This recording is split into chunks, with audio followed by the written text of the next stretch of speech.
तो आवागमन तो नहीं मिटा ना, तो सदगति तो नहीं हुई ना, तो हुई क्या? उसे एक अच्छा स्वप्न, एक बुरा स्वप्न, लेकिन है तो दोनों स्वप्न ही, कोई खास बात थोड़ी है। तो इसीलिए शरण निरापक पद रमित सकल अशुभ शुभ नंस, आचार्य श्रीहित महाप्रभु हरिवंश चंद्र जी के लिए, कि जो इनकी शरण में हो जाता है ये शुभ अशुभ का नाश कर देते हैं।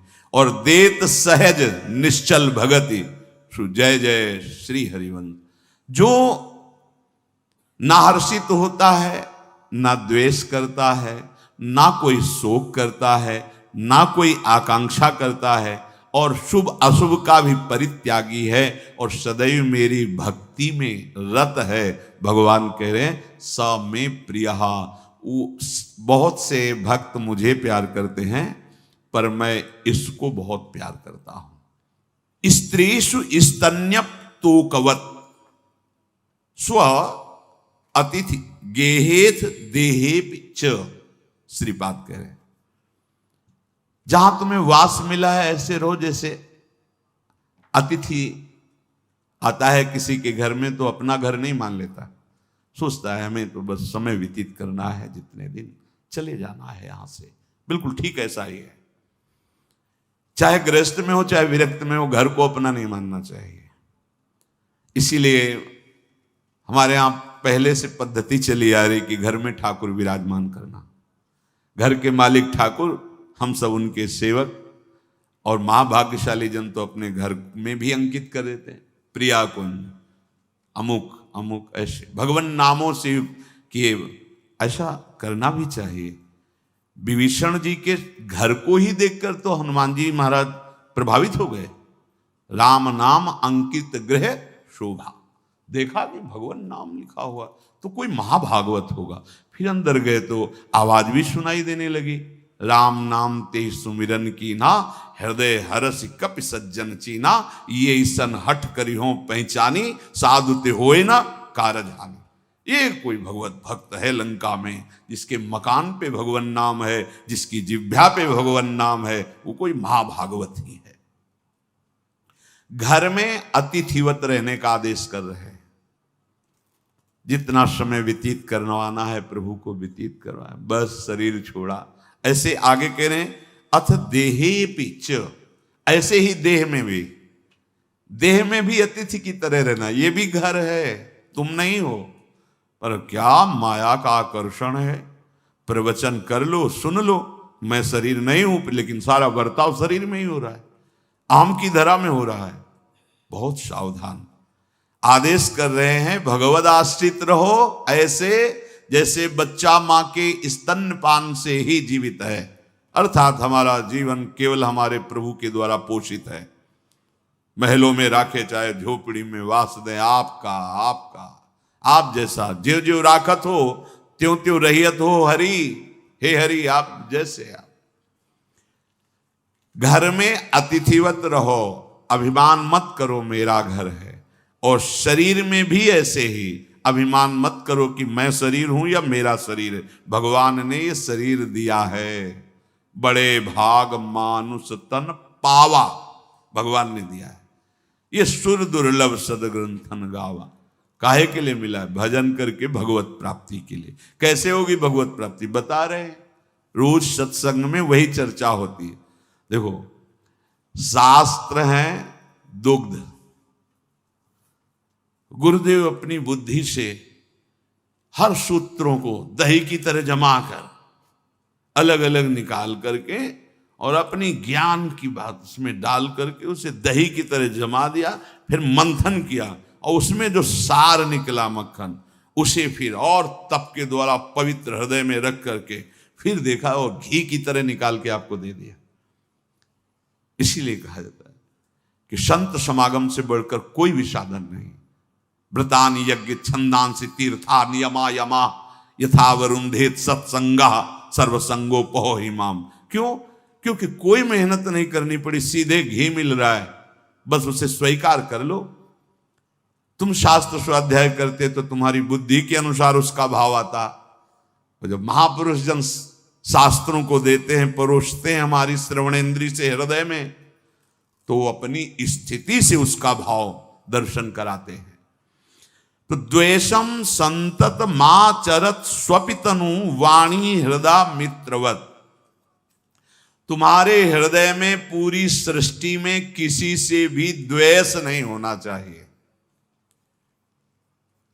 अगर हम किसी से भी अनुकूलता की चाह करेंगे तो हमारे हृदय में द्वेष हो जाएगा। भगवान के वचन हैं, यो न हृष्यति न द्वेष्टि न सोचति न कांक्षति शुभाशुभ परित्यागी भक्तिमान्यः स मे प्रियः। भगवान को हम प्यार करते हैं, भक्ति मार्ग में चलते हैं, अहोभाग्य है। पर धन्याति धन्य वही हुआ जिसे भगवान कहते हैं कि वो मुझे प्रिय है। कौन प्रिय है?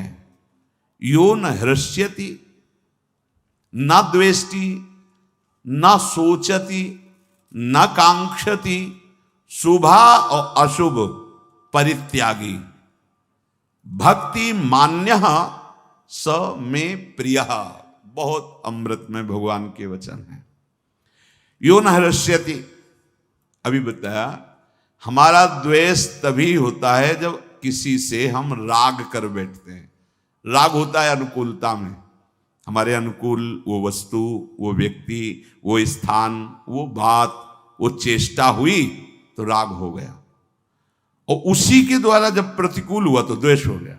द्वेष की स्वयं की सत्ता नहीं है, जैसे क्रोध की स्वयं की सत्ता नहीं है, ये काम से, कामा संजायते क्रोधा, ऐसे ही राग से द्वेष का प्रादुर्भाव हुआ है। अगर हम कहीं भी राग करते हैं तो उसके मूल में सुख बुद्धि, अनुकूलता, प्रियता, अनुकूलता की प्रियता, सुख बुद्धि ही राग करा देती, किसी शरीर में, किसी वस्तु में, किसी में भी। इसको काटने के लिए भगवत भाव ही समर्थ है, दूसरा नहीं। मेरे प्रभु इसके हृदय में विराजमान हैं। अनुकूल प्रिय कार्य हो रहा तो प्रभु इस हृदय में बैठ के दुलार कर रहे हैं। हमें लक्ष्य में प्रभु है ना, राग नहीं हो पाएगा, अनुराग बढ़ेगा। प्रतिकूल व्यवहार, हाँ लाडिले हैं, कोई अपराध है, कोई मलिनता है, कोई दोष है जिसका निवारण करने के लिए प्रतिकूलता रूपी लीला कर रहे हैं। बड़ी कृपा है।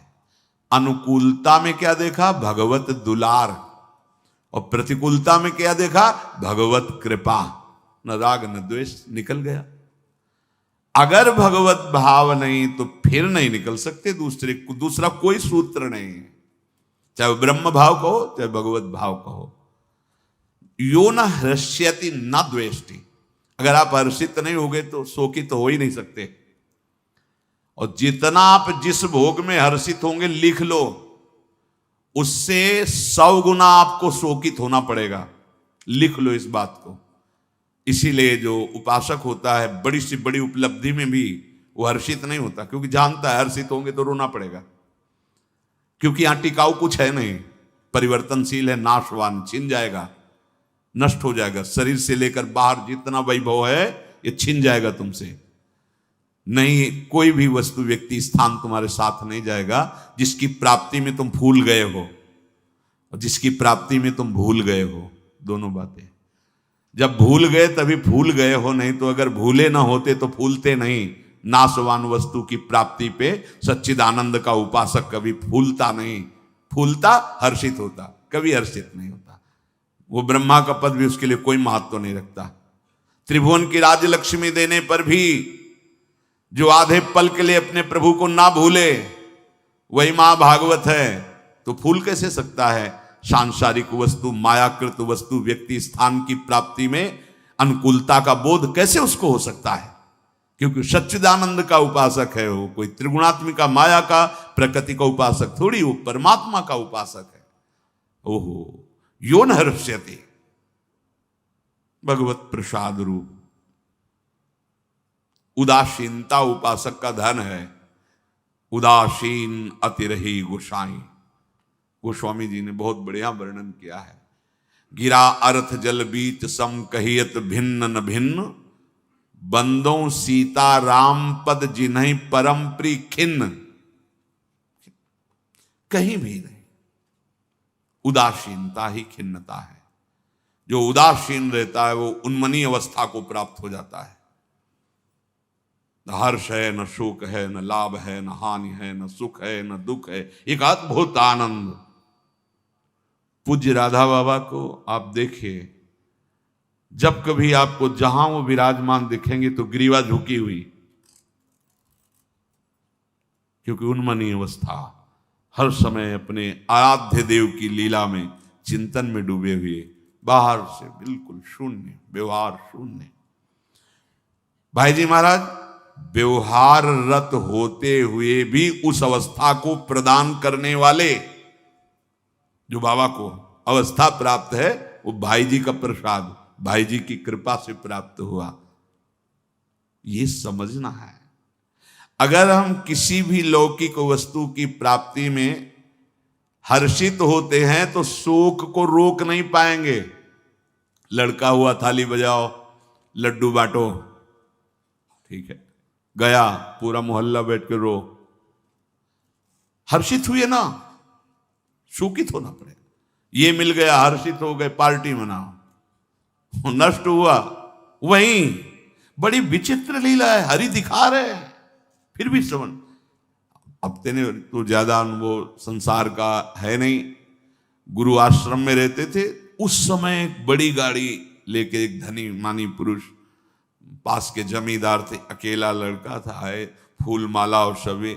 इसलिए हमें विशेष ध्यान है कि जैसे कोई ऐसा, तो गुरुदेव आदेश करते, जाओ भोग लगाओ जाके, ये माला माता जी का स्वरूप था, उनको पहना दो जा करके, ऐसा आद्या शक्ति देवी दुर्गा ऐसे। तो वो इसलिए पूरी घटना हमें याद है। तो बहुत आनंदित, तो मिठाई बट रही और स्वस्तिक का चिन्ह गाड़ी में और सब क्या क्या, बहुत आनंदित हो देख रहे थे। 2 घंटा व्यतीत हुए, वहां से वो ढूंढी जा रहे थे, ढूंढी घाट है गंगा जी का, और बहुत बड़े महापुरुष वहां विराजमान थे, स्वामी श्री आत्मा प्रकाश, एक से एक सिद्धों का गढ़ गंगा किनारा। मोड़ में हर्षोल्लास में न संभाल पाया ड्राइवर और गाड़ी, किसी को चोट नहीं आई, केवल उनका लड़का जो एक था वही पधार गया। सूचना दी। अभी जो वो हाहाकार कि 15-20 दिन बाद उनके माता पिता पुनः आए थे, वहीं गुरु जी से भाव रखते थे। अरे हालत, जो हमने देखा था उत्साह, उससे 100 गुना बढ़कर, क्या कहो अनंत गुना बढ़ के, मतलब वो जी रहे थे, बस जी रहे थे, प्राण चल रहे थे, शोका में झुलस गए।